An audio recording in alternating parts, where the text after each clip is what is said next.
എന്റെ സ്ഥാപനത്തിൽ 10-ൽ കൂടുതൽ തൊഴിലാളികളുണ്ട്.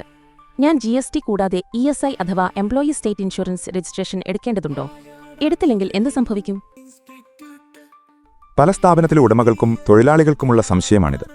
ഇതെന്താണെന്ന് നോക്കാം. 10ഓ അതിൽ കൂടുതലോ സ്ഥിരം തൊഴിലാളികൾ ഒരു സ്ഥാപനത്തിലുണ്ടെങ്കിൽ അവർക്ക് ESI അഥവാ എംപ്ലോയി സ്റ്റേറ്റ് ഇൻഷുറൻസ് ബാധകമാകും. ദിവസക്കൂലിക്ക് ജോലി ചെയ്യുന്നവർക്കും ഈ നിയമം ബാധകമാണ്. ESI നിയമം അനുസരിച്ച് 10 അല്ലെങ്കിൽ അതിലധികമോ ജീവനക്കാരുള്ള ഫാക്ടറികൾക്കും ചില പ്രത്യേക സ്ഥാപനങ്ങൾക്കും അഥവാ ഹോട്ടലുകൾ, കടകൾ, സിനിമാ തിയേറ്ററുകൾ, വിദ്യാഭ്യാസ സ്ഥാപനങ്ങൾ, ആശുപത്രികൾ തുടങ്ങിയവയ്ക്ക് ESI നിർബന്ധമാണ്. അതിനാൽ നിങ്ങളുടെ സ്ഥാപനത്തിൽ 10 സ്ഥിരം തൊഴിലാളികളുണ്ടെങ്കിൽ നിങ്ങൾ ESIയിൽ രജിസ്റ്റർ ചെയ്യുകയും ജീവനക്കാരുടെയും നിങ്ങളുടെയും വിഹിതം അടയ്ക്കുകയും വേണം.